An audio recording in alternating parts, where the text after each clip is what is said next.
दोस्तों नमस्कार। इस वीडियो में बात करेंगे भूगोल से संबंधित महत्वपूर्ण प्रश्नों की। प्यारे बच्चों, ये वीडियो एनएमएस एग्ज़ाम 2021, 2022, 2023 की परीक्षा में पूछे गए प्रश्न हैं। भूगोल की ये बच्चों आपकी 5वीं क्लास है, जिसमें आज हम इन महत्वपूर्ण प्रश्नों पर चर्चा करेंगे। साथ ही जो भी आपके नए सवाल बनने वाले हैं उस पर भी बात करेंगे। आप सभी लोग वीडियो को लास्ट तक बिना स्किप किए हुए ज़रूर देखिएगा।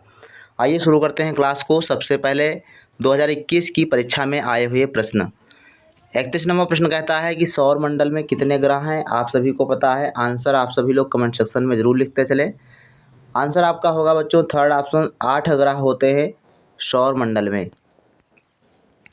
132 नंबर प्रश्न है, निम्नलिखित में से कौन वी आकार की घाटी की उत्पत्ति के लिए उत्तरदायी है, अर्थात वी आकार की घाटी का निर्माण कौन करता है। तो वी आकार की घाटी का निर्माण बच्चों नदी द्वारा होता है, ध्यान रखिएगा। फोर्थ ऑप्शन सही है। अगर यू आकार की घाटी का निर्माण बताए तो आपको हिमानी लगाना है।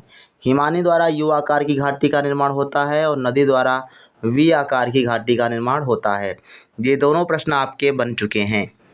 133 नंबर प्रश्न कहता है कि भारत में निम्नलिखित नदियों में से कौन दक्षिण की गंगा के रूप में जानी जाती है। तो दक्षिण की गंगा के रूप में जानी जाती है गोदावरी नदी। ये आपका सेकंड ऑप्शन सही जवाब हो जाएगा। इसके बाद है 134 नंबर प्रश्न। आप सभी लोग वीडियो की अगर क्वालिटी अच्छी ना हो तो आप सभी लोग अपने मोबाइल से सेटिंग करके वीडियो की क्वालिटी को सही कर लें, आपको अच्छी पीडीएफ दिखाई देगी। तो 34 नंबर प्रश्न है, निम्नलिखित में से कौन भारत में सुंदर वन के रूप में जाना जाता है। तो सुंदर वन के रूप में बच्चों मैंग्रोव वन जाने जाते हैं। हर वर्ष एक प्रश्न आपका मैंग्रोव वन से पूछा जाता है। फोर्थ ऑप्शन आपका बिल्कुल सही जवाब है, मैंग्रोव वन। 135 नंबर प्रश्न है, कपास की खेती के लिए सबसे उपयुक्त मिट्टी कौन सी है। तो कपास की खेती के लिए बच्चों काली मिट्टी सर्वाधिक उपयुक्त होती है। फोर्थ ऑप्शन सही है। और कपास का उत्पादन पश्चिम बंगाल, महाराष्ट्र इन क्षेत्रों में ज़्यादा होता है। इसके बाद है प्रश्न संख्या 136, निम्नलिखित में से कौन परंपरागत ऊर्जा का स्रोत नहीं है। अब नहीं है, इसको ध्यान रखिएगा, यानी 3 है, 1 नहीं है। जल विद्युत, पेट्रोलियम, प्राकृतिक गैस, कोयला। तो परंपरागत ऊर्जा के स्रोत यानी जो आज तक हम लगातार उसको यूज करते आए हैं, जैसे डीजल, पेट्रोल, ये सब चीज़ें। तो इसमें आपका बिल्कुल सही जवाब हो जाएगा नहीं है, वो है जल विद्युत शक्ति। जो जल विद्युत है ये आपका गैर परंपरागत ऊर्जा का स्रोत है। बाकी ये आपके प्राकृतिक गैस, पेट्रोलियम, कोयला ये परंपरागत ऊर्जा के स्रोत हैं। फर्स्ट ऑप्शन सही है। 137 नंबर प्रश्न कहता है कि नागार्जुन सागर परियोजना स्थित है। अब नागार्जुन सागर परियोजना बच्चों कृष्णा नदी पर है, ध्यान रखिएगा। जो कृष्ण थे वो अर्जुन के दोस्त थे, तो नागार्जुन, अर्जुन से आप कृष्ण को ध्यान रखिएगा। तो जहाँ अर्जुन होंगे वहीं पर कृष्ण होंगे।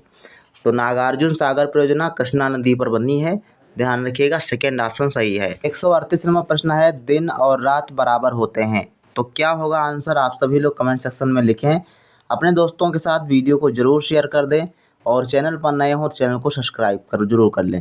पहला ऑप्शन इसका सही है, 21 मार्च 23 दिसंबर को दिन और रात बराबर होते हैं।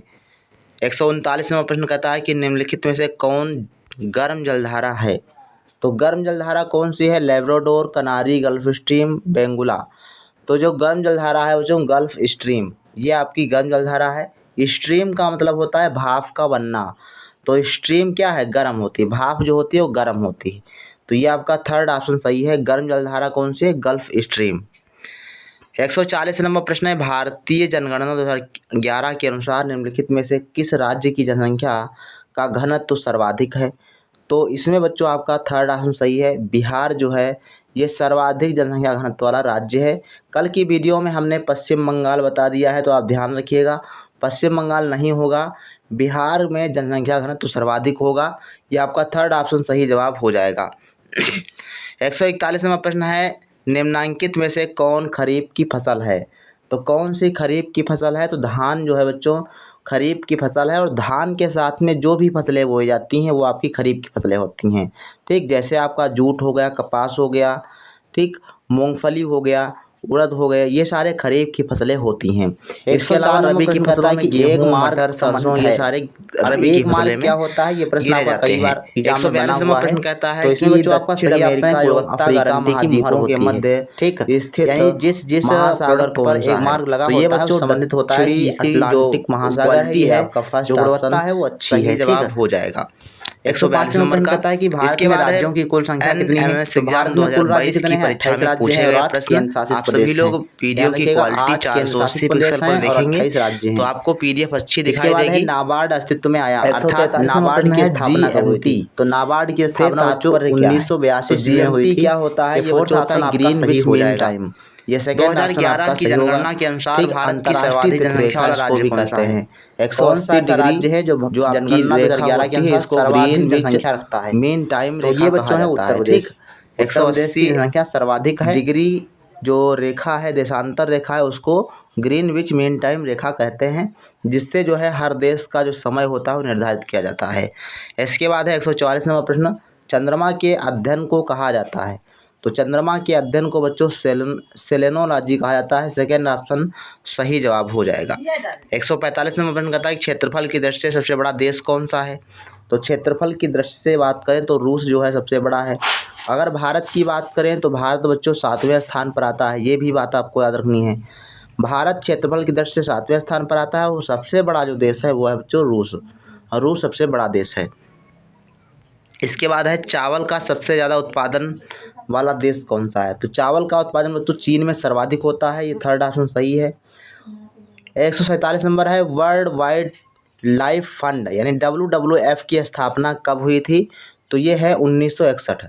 1961 में वर्ल्ड वाइड फंड की स्थापना की गई थी। इसके बाद है 148 नंबर प्रश्न, निम्नलिखित में से कौन सा देश सार्क का सदस्य नहीं है? सार्क एशियाई देशों का संगठन है जिसका मुख्यालय नेपाल की राजधानी काठमांडू में है। अब कह रहा है कि इसमें कौन सा सदस्य देश नहीं है? तो भूटान, नेपाल और मालदीव। इसमें आपका थर्ड ऑप्शन सही है, सिंगापुर जो है ये आपका सार्क का सदस्य नहीं है। इसके अलावा जापान, ये भी आपका नहीं है। कई बार ये प्रश्न आपका ऑप्शन में आया है तो ध्यान रखिएगा। 149 नंबर प्रश्न है, निम्नलिखित में से यूरेनियम का सर्वाधिक उत्पादक देश कौन सा है? तो यूरेनियम सर्वाधिक बच्चों कनाडा में उत्पादित होता है, तो फर्स्ट ऑप्शन सही हो जाएगा। इसके अलावा अगर उत्तर प्रदेश की बात करें तो उत्तर प्रदेश का जो आपका ललितपुर जिला है, ललितपुर जिला, उत्तर प्रदेश का ललितपुर जिले में यूरेनियम उत्पादित होता है। इसके बाद 150 नंबर प्रश्न कहता है कि क्षेत्रफल की दृष्टि से भारत का सबसे बड़ा केंद्र शासित प्रदेश कौन सा है? तो क्षेत्रफल की दृष्टि से सबसे बड़ा केंद्र शासित प्रदेश है बच्चों अंडमान निकोबार द्वीप समूह, ये आपका थर्ड ऑप्शन सही हो जाएगा। इसके बाद है पश्चिम बंगाल राज्य की सीमा कितने देशों के संपर्क में आती है? तो पश्चिम बंगाल की सीमा बच्चों 3 देशों से मिलती है, ये थर्ड ऑप्शन आपका सही है।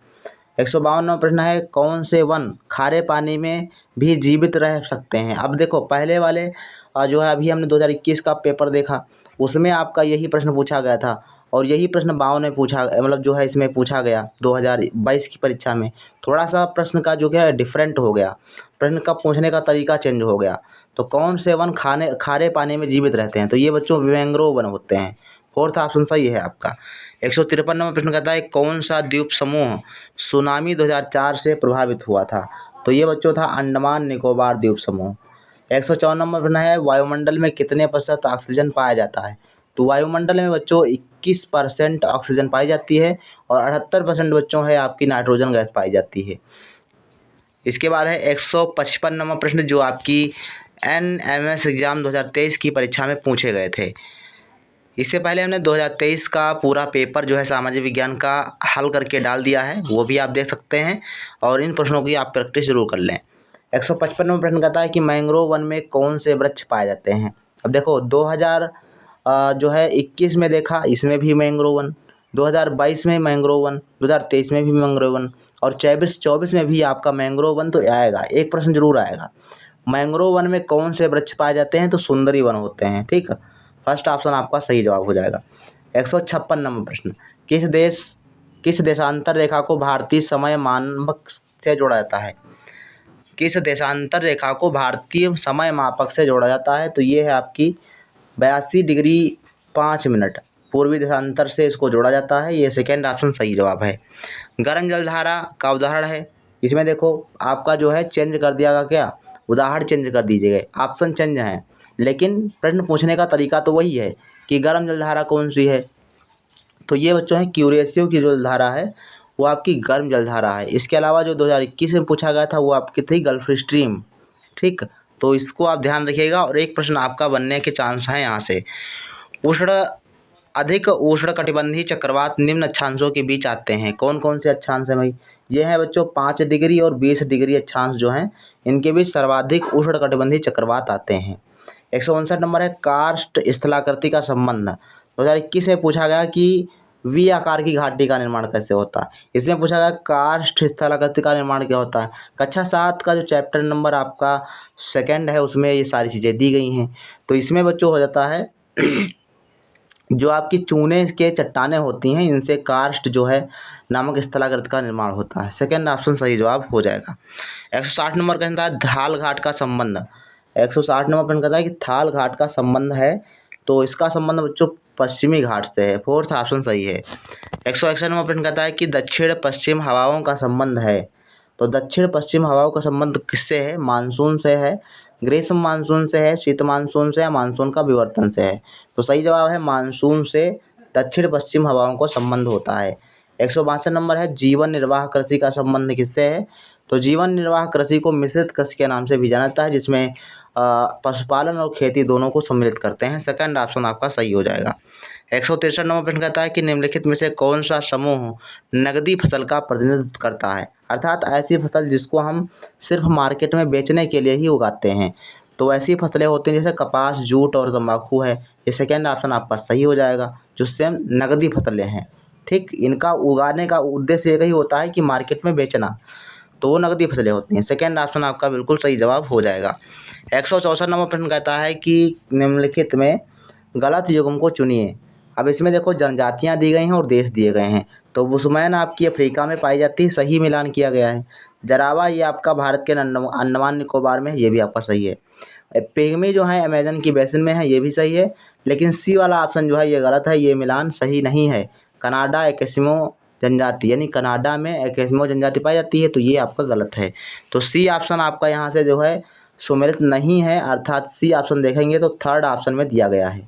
ठीक, तो थर्ड ऑप्शन मतलब आपका जो तीसरा वाला गोला होगा 4 में से, तो तीसरा वाला आपको कलर करना होगा। ठीक, इसके बाद है 165 नंबर प्रश्न, पृथ्वी की भूपरपट्टी का निर्माण होता है। तो पृथ्वी की जो भूपरपट्टी होती है उसमें सिलिका और एल्युमिनियम 2 धातुएं महत्वपूर्ण होती हैं, इसीलिए इसको सियाल कहते हैं। सिलिका और एल्युमिनियम इन 2 धातुओं की अधिकता होती है, इसलिए इसको सियाल कहते हैं। तो आपका थर्ड ऑप्शन सही हो जाएगा, सियाल से भूपरपट्टी का निर्माण होता है। 166 नंबर प्रश्न बच्चों और लास्ट प्रश्न आपका 2023 का प्रश्न है, निम्नलिखित में से कौन सी ठंडी महासागरीय जलधारा है। अब देखो महासागरीय जलधारा से 2 प्रश्न आपके देखो पूछे गए। तो इसमें है गल्फ स्ट्रीम, ये आपकी गर्म जलधारा है, ये आपने देखा। ठीक, अलास्का और क्यूरेसियो की जलधारा देखो अभी इसी वाले प्रश्न में रखा गया, तो ये आपका गर्म जलधारा है। अलास्का की भी गर्म जलधारा है, तो ठंडी वाली हो गई कनारी की जलधारा। ठीक, थर्ड ऑप्शन आपका बिल्कुल सही जवाब है। देखो इसमें कुछ नहीं है, महत्वपूर्ण जो जलधाराएं हैं आपको कम से कम 10-12 5 जो है ठंडी और 5 गर्म जलधाराएं याद कर लेनी है, उसमें से आपका काम चल जाएगा। तो ये रहे आपके 2023 तक के प्रश्न। 2009 से लेकर 2023 तक के सभी प्रश्नों का हमने हल करवा दिया है। आप सभी लोग प्लेलिस्ट में जाकर आसानी से देख सकते हैं, और बेहतर तैयारी के लिए हमारे चैनल को सब्सक्राइब करें, साथ ही बेल आइकन को ज़रूर प्रेस कर लें। और प्रत्येक दिन आपको कोई ना कोई वीडियो जो है उपलब्ध कराया जाता है, आप लोग देखते रहें। मिलते हैं फिर नेक्स्ट वीडियो में, तब तक के लिए धन्यवाद।